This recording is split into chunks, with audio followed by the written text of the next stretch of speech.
你好。 Sansaik bere etxeko ateak ireki dizkigu. 3 hilabete eskaz daramatza Bartzelonan 我 bizitzen. 们去了很多的欧洲 Beste hiri asko bizitatu dituela diosku, baina Bartzelona izan zuela gustoko.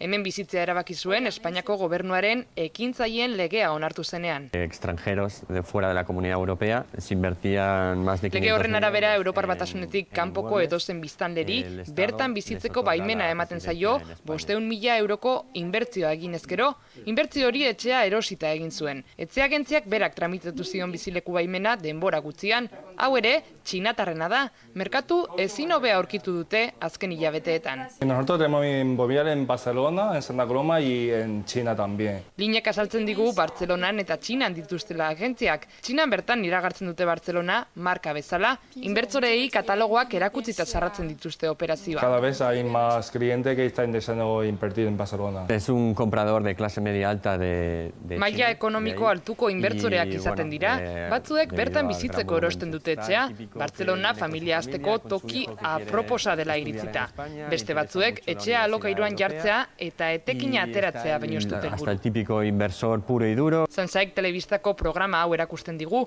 famatu txinatarrek Bartzelona erakusten dute herrialdeko katerik garrantzitsuenean. Horrek ere erabaki hartzeko orduan zerikusia izan zuela aitortzen digu. Interes handia piztu duela txinatarren artean.